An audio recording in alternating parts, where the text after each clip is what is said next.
What's up everyone, it's Scotty with Money Vesting. I pretty much recorded this entire video till the end and my stupid MacBook absolutely crashed on me and I was not able to save the entire file, so I'm re-recording it. So in this video, I want to break down a report that was published on investing.com from Lance Roberts that goes over, a lot of different things with respect to recessions, debt, inflation, interest rates. Everything's going to be discussed in this video. Make sure that you drop a like. Please do, because I'm re-recording this video, and also subscribe to the channel if you haven't already. And the link to our Discord and Patreon is going to be down below if you're interested in joining us, and of course getting access to all the buy and sell alerts, options alerts, trade ideas, and all the member benefits, including all the private videos as well. So again, there's going to be a 16% annual discount. Links are going to be down below. Make sure that you drop a like. So first things first that I want to break down is this chart right here, which pretty much goes over the Fed remains abundantly clear that it still sees inflation as a persistent economic threat that must be defeated. And as we noted previously, the problem is that in an economy dependent on debt for economic growth, higher interest rates eventually lead to an, quote, event as borrowing costs and payments also increase. So a lot of the report is kind of built on this idea that there is a lot of debt circulating in the economy, which will eventually become a much bigger problem for the US. Again, so, it's not a surprise, it's not a shock that the US economy is built on over $32 trillion worth of debt, and that is expected to increase in the future to as much as $50 trillion several years down the road. But what this chart is really showing us that as interest servicing on debt increases, then of course we do see a lot of events in the economy with respect to recession. So 1982 recession, 1991 recession, we had the default, we had the dot-com bubble, the great financial crisis, the euro crisis, the Federal Reserve rate hike mistake, and this time around the Silicon Valley Bank failure, and a lot of bank failures with the credit crunch as well. This right here is a chart that pretty much mentions that as debt services increases, it diverts money away from consumption, which fuels economic growth, such is why consumer delinquencies are now rising due to massive amount of consumer credit at substantially higher interest rates. And something that we have discussed in my previous videos as well, we've talked about the actual delinquencies on the rise, and that's also because of interest rates going higher. So cost of borrowing, your interest payments, everything starts to go up. And as people are starting to run a little bit out of excess savings and unemployment, if there is high levels of unemployment in the future, that's obviously going to make the situation much worse than what we have right now. So notice that when the Federal Reserve begins cutting rates, delinquencies decline sharply. This is because the Federal Reserve has, quote, broken something economically, and debt is discharged through foreclosures, bankruptcies, and loan modifications as well. So the bottom line that this chart is telling us is that as Federal Reserve raises interest rates, delinquencies also increase. As Federal Reserve cuts rates, delinquencies also decline sharply. So they're very much positively correlated with each other. Now, while the percentage of delinquent consumer loans is not problematic, so the percentage of loans going delinquent is not a problem, but instead the rising trend is. And Heather Long of the Washington Post noted, and I quote, "Many households are also behind on their utility bills. Over 20.5 million homes had overdue balances in January, according to the National Energy Assistance Directors Association." That is a pretty substantial number. That's a crazy amount of households. Over 20 million homes currently overdue and behind on their utility bills as of January is pretty crazy if you ask me.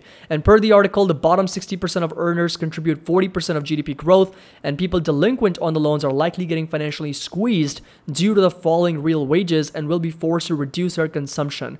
If unemployment rate rises, the problem will worsen, and the article ends as follows, and I quote, "The flares are going off. If the economy does fall into a recession, it will only get worse for those at the bottom."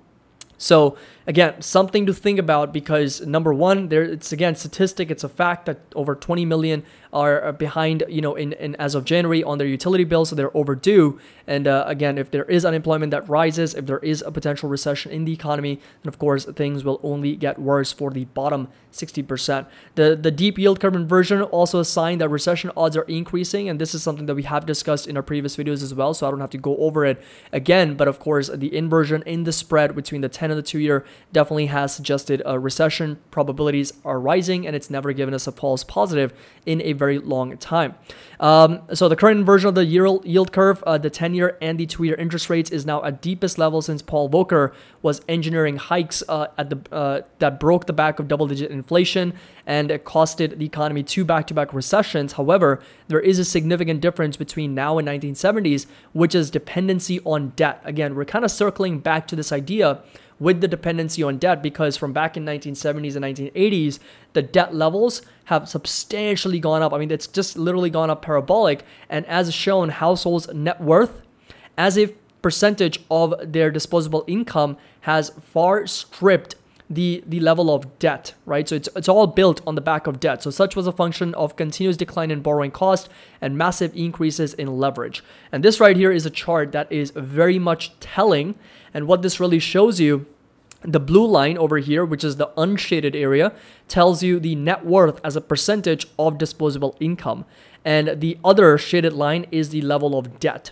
So what we have over here, especially when you go back to 1950s and even as far as 1990s, you can see that the debt, the household net worth as a percentage of disposable income is somewhere between 500 to 550%. So meaning that if somebody, let's say, makes $100,000 in disposable income, their net worth was 5 to 5.5 times their disposable income.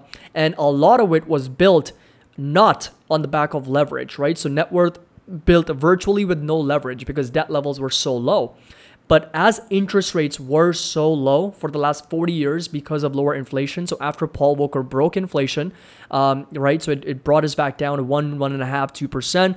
Interest rates never really, went higher. They never really went up to double digits. And because of lower cost of borrowing, because of the increase in credit and the increase in leverage, look what happened over time. The debt levels increased, parabolically, and now we're sitting at over 750 to 800% in household net worth as a percentage of disposable income. So net worth increases requires expansion of debt, which obviously is not the best way to build fortunes, build wealth, because again, eventually the debt are supposed to be repaid, right? So a lot of it has been built on the back of debt levels. So not surprisingly, as repeated through history, sharp spikes in net worth as a percentage of disposable income are a function of asset bubbles or other economic financial distortions. As recession odds increase, the results in the reversion of those distortions. The result is a reversion of those distortions. And while often villainized by the media and by politicians, recessions are a, quote, good thing, economically speaking, if allowed to complete its full cycle, right? That's another really key word here. If allowed to complete its full cycle, it removes the excesses built up in the system from the preceding expansion. And this, quote, reset enables the economy to grow organically in the future. That is so important, right? Organically in the future, organic growth, actual real growth in the economy is so very important. The problem today is that the Federal Reserve has repeatedly cut short on this, quote, recessionary cleansing needed to reset the economy to a healthier status because they've constantly cut down interest rates, provided QE, and the markets have rallied on the back of margin, leverage, and debt. And the Fed may be tapped between two potentially harmful outcomes at the moment. This right here is the last chart, which pretty much goes over that critically, the Federal Reserve has never really faced needing to provide liquidity to the financial system. When inflation was high since 2008, inflation has been well contained, allowing the Fed to lower rates and provide quantitative easing to stabilize markets and financial systems. And that is not the case today. So the bottom line is, interest rates are going higher. The debt is also higher. So it's really going to come down to what actually ends up happening, in the future. And as I've always mentioned, that I would much rather prefer the earnings, the economy, everything to grow in a more organic, more real sense, as opposed to just providing a lot of quantitative easing for the market every time we get into a problem. Every time there is even the whiff of a potential recession, the Federal Reserve cuts rates down to zero, everybody starts borrowing, the speculative nature begins, and we just repeat that entire process until markets go up to new all-time highs, which, look, I'm totally fine with. I'm long, I'm net long, and stocks will do great. That's fine. But it never gives the economy or the market to actually have that healthier status, and we just keep going higher on the back of lots of debt and lots of liquidity being fueled on the lower cost of borrowing. So just wanted to present that to you. Let me know your thoughts down in the comment section below. Still very much on for dollar cost averaging on long-term quality stocks. But of course, you got to keep your debt levels in check because, again, at the end of the day, as interest rates go up, your cost of borrowing also increases and your debt service payments also increase with that. So I hope you guys enjoyed this video, found it helpful. If you did, make sure that you drop a like, subscribe to the channel if you're just joining us for the first time. The link to our Discord and Patreon is going to be down below if you're interested in joining us. And as always, happy investing. I'll see you all in the next video.